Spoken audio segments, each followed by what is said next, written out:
Well, the Oscars are not going to be handed out until next month, but the awards are flowing freely in Hollywood these days. Celebrities recently gathered for the 5th annual Movies for Grownups Awards, which celebrates films that appeal to the,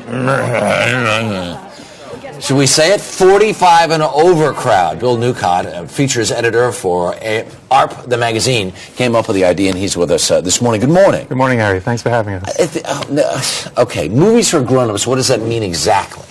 Well, the nice thing is we've been doing this for 5 years, and we're sort of evolving it. And we had ideas when we first started what a movie for grown-up ought to be. Right. Which was almost like movies about grown-ups, movies about people who were 40 or 50 or over. Right. But it's evolved, and now it has more to do with being a movie about something. A movie, well, a good movie for grown-ups exists in a chronological sort of world where people have had life experiences and people have had things happen to them that sort of affect what their characters are doing. Can I make a bold statement here? Maybe it's a little bit less about the special effects and the car crashes and stuff than about a storyline? Well, it's funny you should say that, because when we started doing this, I thought, well, okay, what's a movie for grown-ups? Oh, no, it's going to be all, Bergman-esque heads talking to each other. And no one's going to laugh. And there won't be any car crashes. But actually, they're engaging. They can be very funny.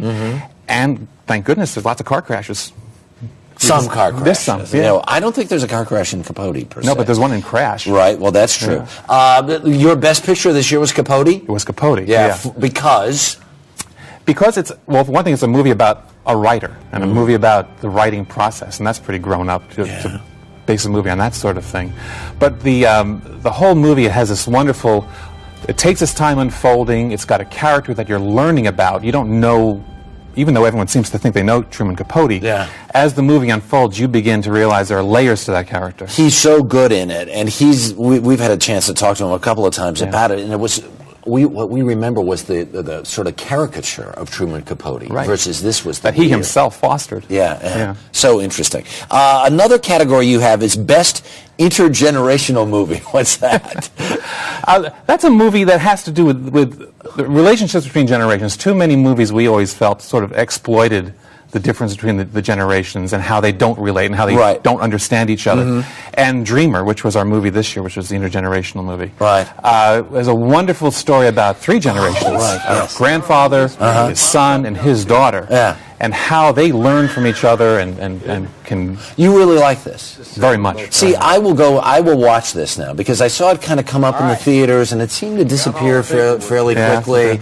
But on your recommendation, I will go. I will get it on DVD or whatever, because it does look good. Yes. Yeah. Another category you have here is Breakaway Accomplishment. That's right. And how does someone win that?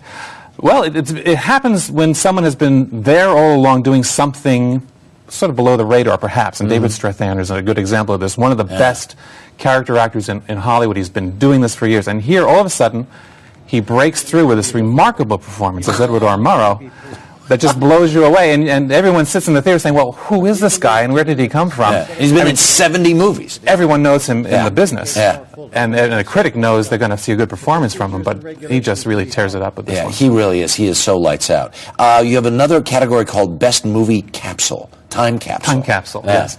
Cinderella Man won that one.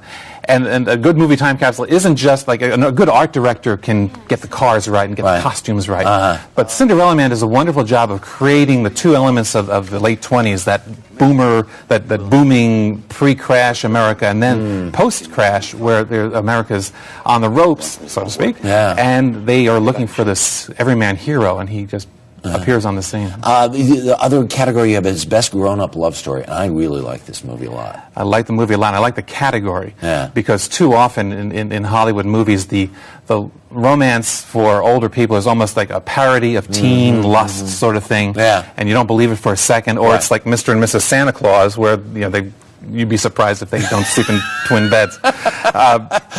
And Craig T. Nelson and Diane Keaton in The Family Stone just have this wonderful, you can tell they talked a lot about developing that relationship. Here's a couple who've been married forever, facing all kinds of problems that you don't even know all of them until the end of the movie.